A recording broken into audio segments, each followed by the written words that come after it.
Bem-vindo ao nosso podcast Caso a Caso. Produção e edição, Viviane Acosta. Quer compartilhar a sua história? Chama no direct no Instagram, Viviane Acosta. No assunto de hoje, nós iremos falar sobre violência doméstica infantil e direitos humanos. Começando agora esse nosso quarto episódio. Já chama o companheiro ou a companheira para escutar junto. Compartilha depois nos grupos que você tem para disseminar a informação. O assunto de hoje é muito importante. Estou dividindo mais uma vez aqui com vocês as experiências, conquistas, dúvidas, também, por que não? E os desafios que tenho como consultora em direitos humanos de crianças e adolescentes. Mas, em primeiro lugar, sou mãe. E sou aquela super mãe que não suporta ver nenhum direito violado em crianças e adolescentes. Sejam meus vizinhos, sejam meus parentes. Bom, o caso de hoje faz, infelizmente, uma soma de casos de violência doméstica grave que resultou em mortes. Só neste episódio quebraremos o protocolo. Os casos aconteceram de fato. E isso é para chamar a sua atenção mesmo. Porque dói muito quando é com a gente, mas dói também quando não há empatia e ela deve existir para saber como agir e para o bem do futuro da nossa nação. O caso de um menino de 4 anos de idade que agonizou por 4 horas antes de morrer, com lesões e hemorragia, de acordo com o laudo. Os ferimentos não foram causados em um único momento ou num curto período. A perícia também revelou detalhes de algumas lesões no rosto da criança, as lesões da região nasal e infraorbital esquerda, que são compatíveis com escoriações causadas por unha. Os suspeitos, o padrasto e a mãe. Era 2008, o caso de uma menina de 5 anos jogada do 6º andar do edifício London, Vila Guilherme, São Paulo.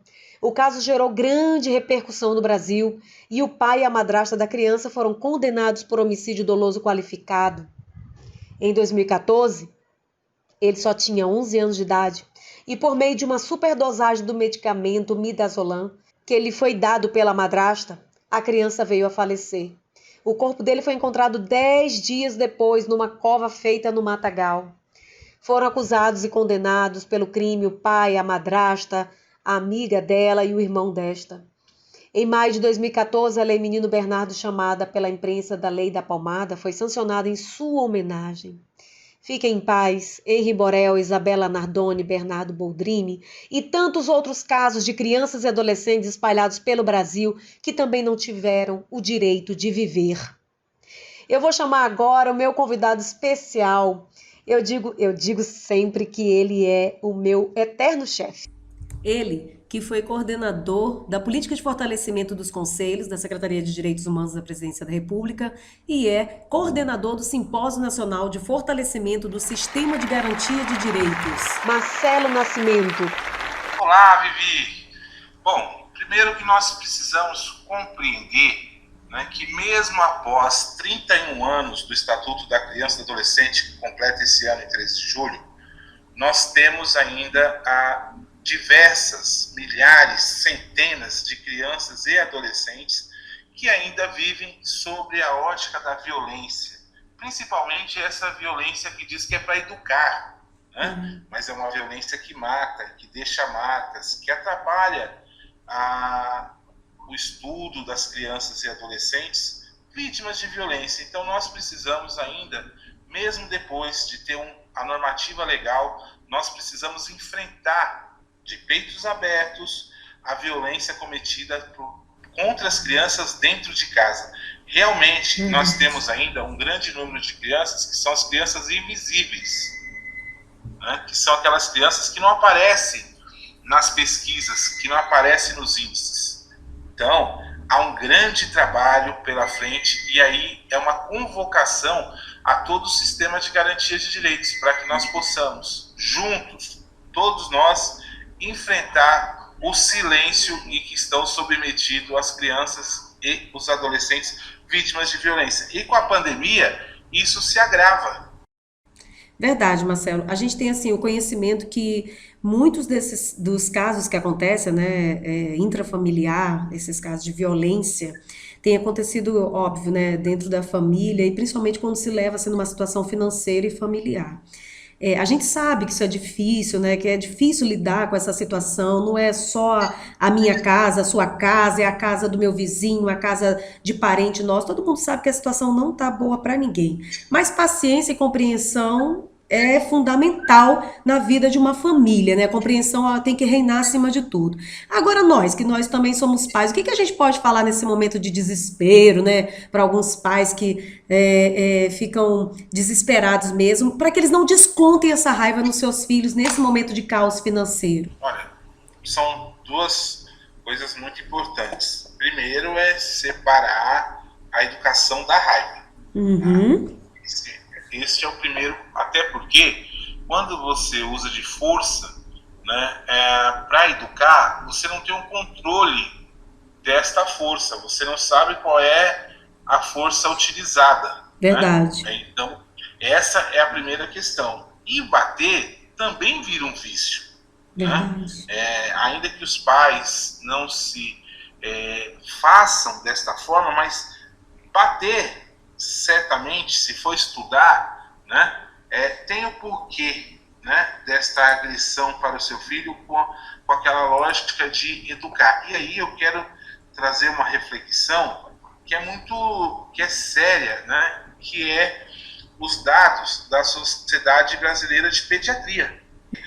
Tem um levantamento histórico de 10 anos que apontam que nós perdemos 100 mil crianças e adolescentes vítimas da violência. Nossa.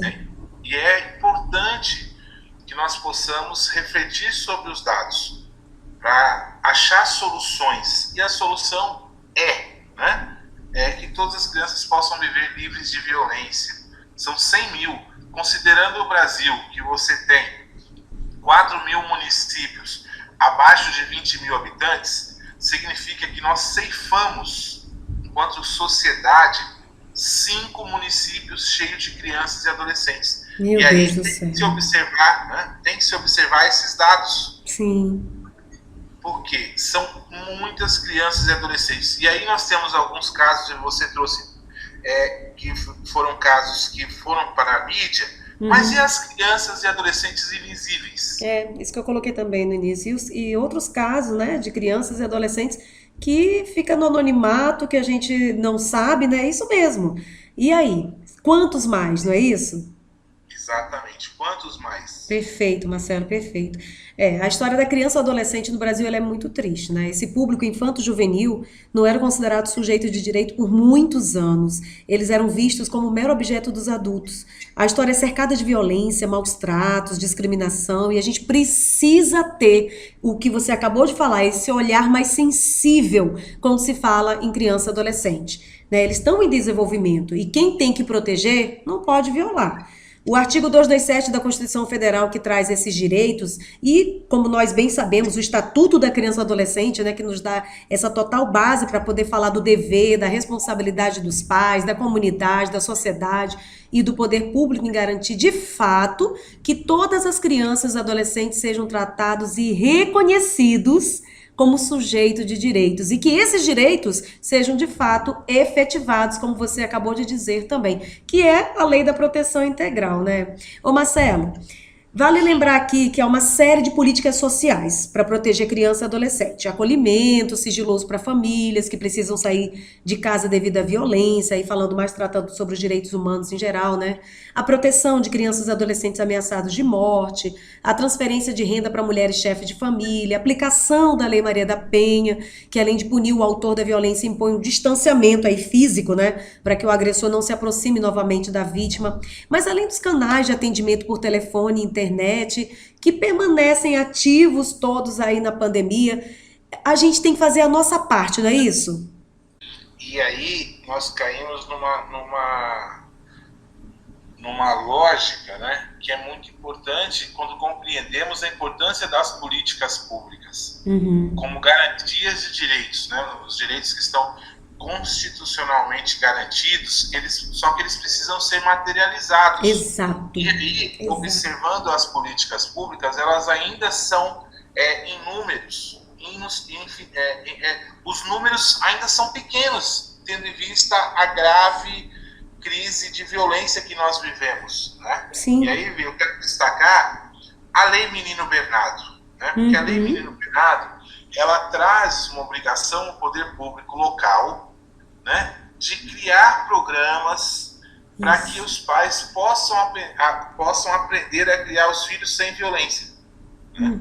E nós temos no Brasil uma história de lei que pega e lei que não pega, que é muito ruim, isso principalmente quando me dirijo aos membros do sistema de garantias de direitos, aos operadores do direito. Não dá para aceitar lei pega e lei que não pega. Sim. As leis, elas necessitam ser cumpridas. Né? E a Lei Menino Bernardo é uma que vem para alertar a sociedade sobre essa forma cruel e perversa de educar os filhos. Né?